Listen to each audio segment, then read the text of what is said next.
Enjoying secrets of a sugar daddy? How about a little something extra? Here's today's dose of extra sugar with Marcus. Hey, this is Marcus, and welcome to this segment of Extra Sugar. All right, today's segment is going to have a very popular subject, but before we get into it, really quick, we want you to become a VIP supporter of the show. We are having a lot of fun in our Patreon group. We've got a lot of new dynamic members, a group chat going on, fun photos. You get to hear every episode and Extra Sugar before they are released to the public. You get first invitation to our next party. And most importantly, for a limited time, coaching and profile review is included. So you don't want to wait. We're getting pretty busy with that, and soon it will be an upgrade. But for now, all members get coaching and profile review included with that. So go to patreon.com/secrets of a sugar daddy podcast. Okay, on to today's very popular subject. It's not exciting because it's all about scammers. We've gone over this quite a bit, but I think it's time to revisit it because we had a sugar daddy who put together a list. This is his list of sugar baby scam indicators. And although I may not agree 100% with this list, it's pretty comprehensive, and then I will give you some of my discoveries and my observations when I'm looking through profiles on what is a scam and what is not. Okay, so he says, I am sure many of you have encountered these already, but just thought I'd share a comprehensive inventory of indicators that increase the likelihood of a sugar baby being a scammer. Now, I did have one encounter that I was 99.9% sure that she was a scammer, but she showed up, was gorgeous, and absolutely shocked me that she wasn't a scammer. And I told her, your profile screams like a scammer. But she did that on purpose, and there was some reasons why. But I've been around the block enough to know what profiles now scream scammer. Okay, so this is his list. Number 1, the sugar baby is very attractive and profile was created within the last few days. Now that is true. Scammers live in the new profiles. And that the reason being is because if you're a scammer, your profile is not going to last very long. It gets reported, gets taken down. You can only scam a few people before you get turned in to the website, and then you send in evidence of that, and then they just take the profile down. So the scammers have to keep trying to create new profiles.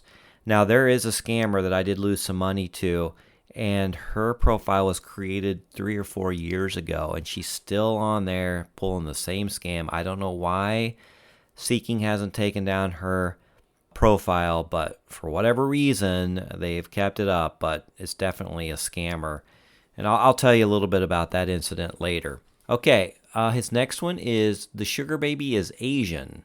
There are a lot of Asian new profiles, and I'll tell you what, even on like Tinder or Bumble, Facebook dating, every single Asian profile that I've come across, you can tell that the photos are not local. The English is not that great, and it just screams scammers. And I don't know what it is if over there in Asia that they're just making them by the thousands. And I haven't got far enough yet to know what the scam is. I know they want to use WhatsApp all the time. They always want to direct you to WhatsApp, but I just haven't had the patience to go through the whole process to see where they're trying to scam you. But this sugar daddy's observation is that a lot of the scammers are Asian profiles. He says, obviously there are legit Asians out there, but if the profile says Asian, probability of the scam goes up. If she is Latina or African American, probability goes way down. I'm not sure if I've noticed that, because there are a lot of profiles from Latinas, from South America and other countries that show up or message me, but I haven't gone far enough to know if they are scammers. But yeah, I would have to agree. The majority of them do seem Asian. All right, number 3. The sugar baby is mixed race even though she looks white. I can't explain this, but I've noticed scammers are increasingly labeling themselves as mixed. Number 4. Profile description reads like it was written by ChatGPT with flawless grammar and an overly generic description.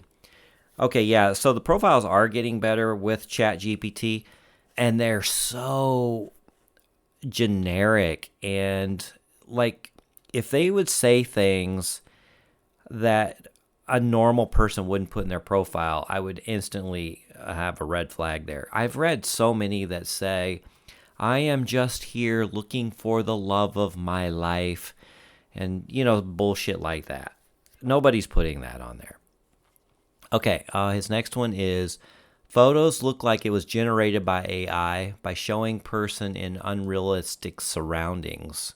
Yeah, if they're not local surroundings, that's a big yellow or red flag. I've had a few that actually were real that didn't have local pictures, but I mean, if you can't put any local photos on your profile, then yeah, it screams, be careful.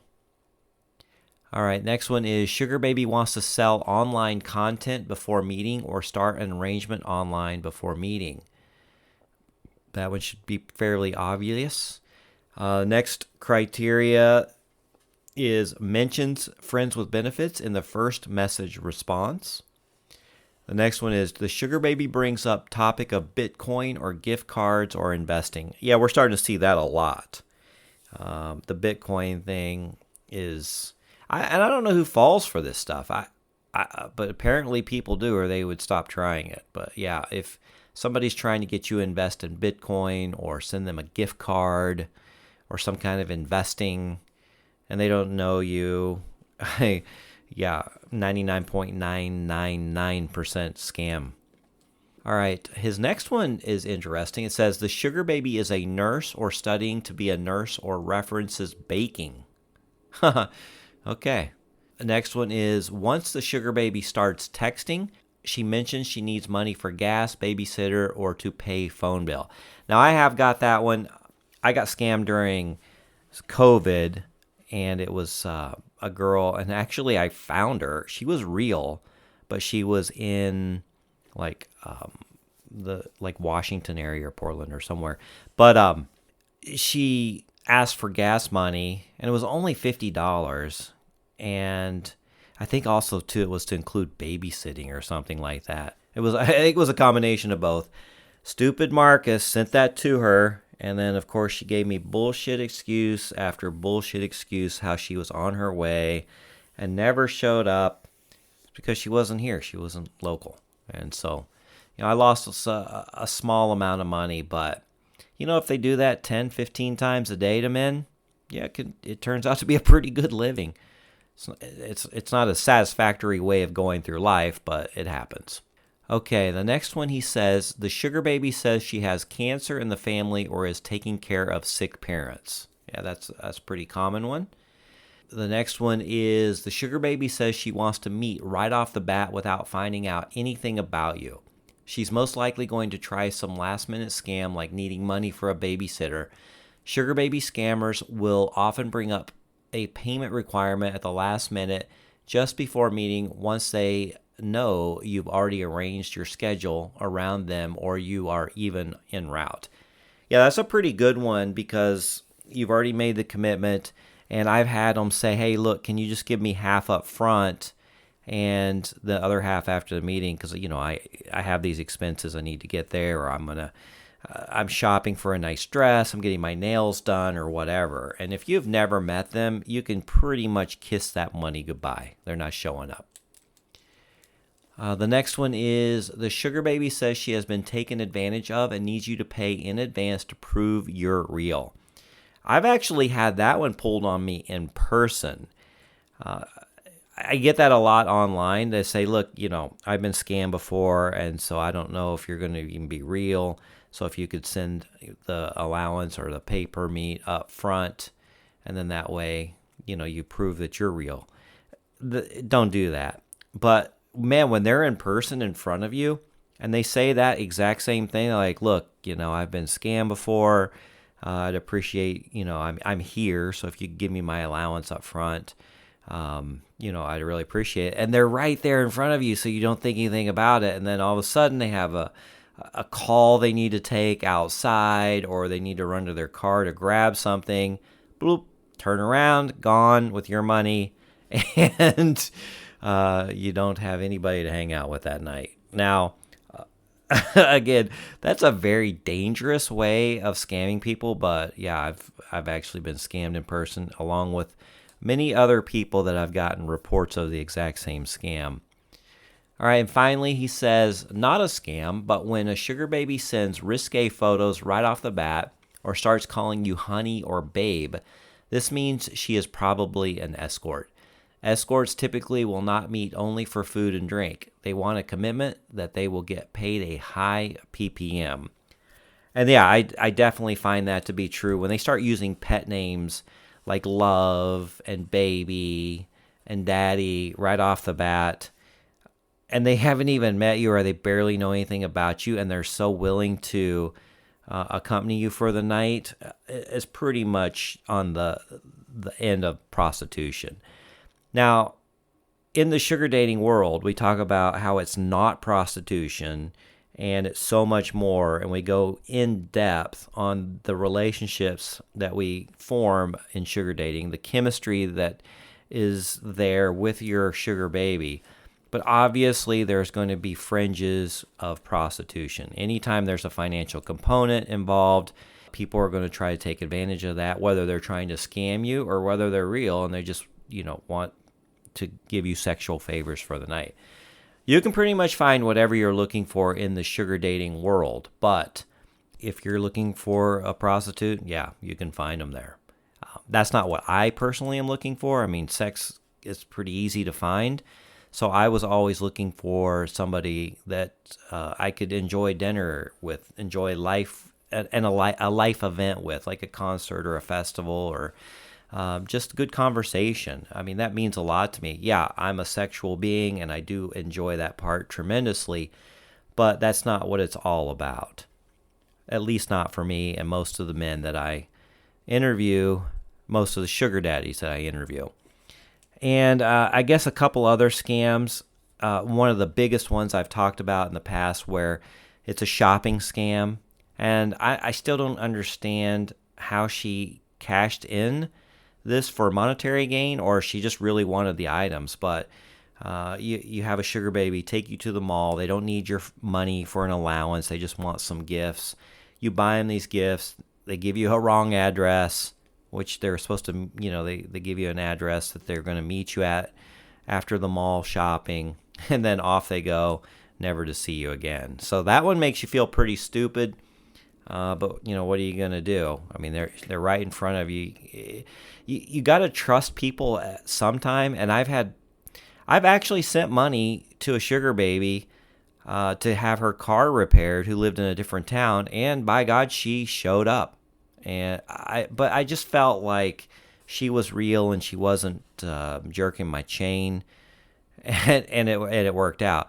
But then I had another sugar baby who I actually had seen multiple times, who asked me for money, said her car was broke down and she needed new money for a tire and a tow truck, and then she was on her way. And that was the last I ever heard or seen from her. I sent her the money and she was gone. So, I kind of like to think of myself as a wise person and to the ways of the world, but it's almost impossible not to get scammed.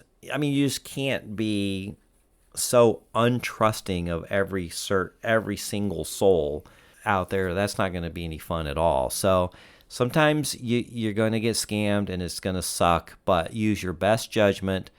And again, the scammers do lie in the profiles that are new, so be very, very careful local pictures. If they have local pictures, that reduces the probability that they're a scammer. Yeah, I mean, if your senses are telling you something's not right, it's probably not right. So go with your gut. Try not to get scammed. But if you do, let me know about it. I want to hear the latest so we can get the word out and figure out all the techniques that the scammers are using, and we can better educate our audience. All right, well, I hope you enjoyed today's Extra Sugar. It's never fun to talk about people getting scammed, but it happens, so I think it's an important subject to revisit occasionally. And again, we'd love for you to become a VIP supporter of the show. It's only $10 a month. You can cancel at any time if you don't like it, but I think you're going to have a lot of fun in our forums with our other members. We got quite a little community growing, and we've got some really great people that I've never met yet. Hopefully I'll meet them at a future party, but they seem like a lot of fun. And who knows, you may be able to find a sugar baby or a sugar daddy in a different city just through using our Patreon chat group. And follow us on Instagram, same name, Secrets of a Sugar Daddy. And look for a very fun episode coming out on Tuesday. This one is a gentleman who flew in all the way to Arizona to tell us his story. And it's quite interesting. I think you're really going to enjoy this one. So catch that one on Tuesday. All right, until next time. Bye-bye. We hope you enjoyed your Extra Sugar with Marcus. As always, visit our website, secretsofasugardaddy.com, to comment or tell us your story.